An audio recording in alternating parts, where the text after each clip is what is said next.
mbokk yi ñu ngi dellu si waat seen émission taxaw seetlu di waxtaanee perspective yi maanaam nan lañ gisee at mii di ñëw campagne bii di ñëw li jëm ci secteuru ceeb bi. waaw gis na ne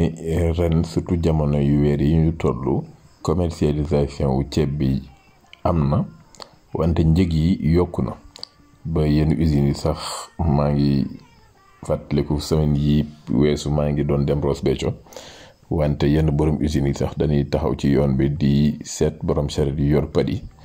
ndax ñu mën ko jënd rapidement bara ñuy dem feneen. loolu nag mën na joxe impression bu baax ni ceebu waalo bi développé na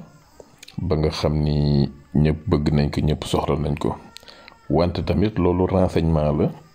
pour wane ni ceeb bi doyul ba nit ñaa ngi maanaam borom usines yi ñu ngi njëkkante pour jënd ko ndax usines yi mën a liggéey. li nu seetlu nag leneen li mooy ci ñi dem campagne hivernale ren barewul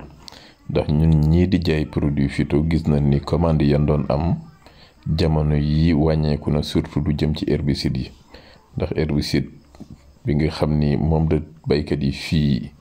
di jëfandikoo ngir séparer ceeb bi ak yeneen ñax yi indicateur la pour xam ndegam surface yi nii liggéey yokk na am wàññeeku na. lii expliquer situation bi nag bare na ndax période hivernale bi day nekk période bu compliqué ci baykat yi ñenn ñi duna am surga ndax surga yi dañuy ñibbi dëkk yenu nekkoon yenu jóge ngir bay ji gerte ci nawet bi. beneen jafe-jafe bi tamit mën na nekk climat bi ndax xam nga ni ak nawet bi pression parasitaire bi gunóor yi muucu ceeb yi picc yi yooyu yëpp day faral di gën a mën na bare jamono yooyu ba ñu ci bare duñu sawar dem campagne wante cause yi tamit war na mën a gën a xóot loolu ci yenn jamono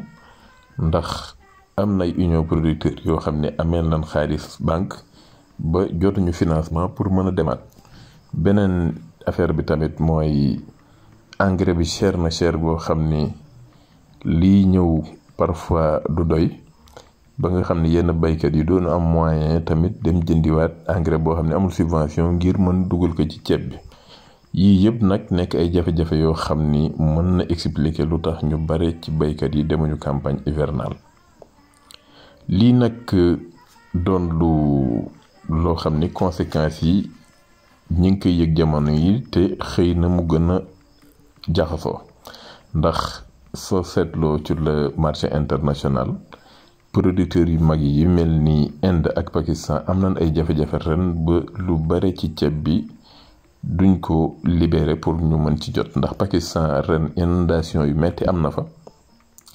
ba ñooñu seen production ceeb moom ragal naa ni du leen doy ba ñu ci mën di ko génnee ci bitim réew di jaay. Inde sax ñoom dem nañ ba nii seen stocku ren yi moom dañ koy téye pour seen population wu réew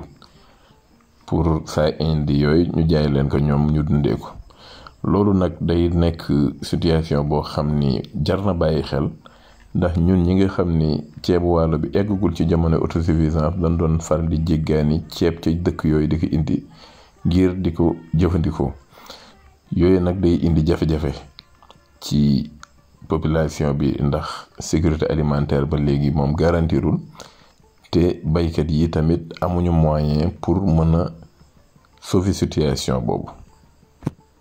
conséquences yi nga xam ne nag situation bi indi na ko dañ koy sentir ci élevage bi ndax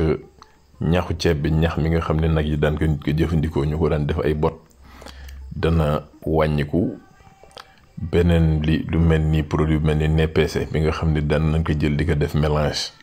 pour aliment de bétail moom tamit njëg yi at yi yëpp mi ngi yokku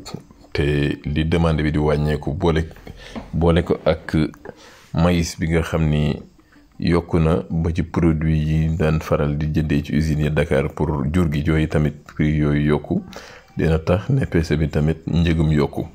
beneen produit bu nu mën a tuddaat mooy ñaaxu ceeb bi maanaam balderie bi nga xam ni aviculteurs yi faraloon nañ di ko jël si fii ci waalo bi di ko lal seen ganaar yi surtout poulet de chair yi yooyu yëpp nag dina indi jafe-jafe ci éleveurs yi surtout ñi nga xam ni dañu soxla bal de riz bi ci quantité yu bare ndax aviculture bi ni mu développé lii ci Sénégal. ni ngeen ko gisee kon situation bu nar a compliqué lan war a gérer loolu nag laaj na kilifa yu toog waxtaanee ko laaj na tamit ñu jéem a xool solution bu définitive ci financement yi ci gestion engrais yi ak introduction solution yu bees ndax engrais bi mënatuñu topp prix yi rek di def subvention bi mënuñu tamit topp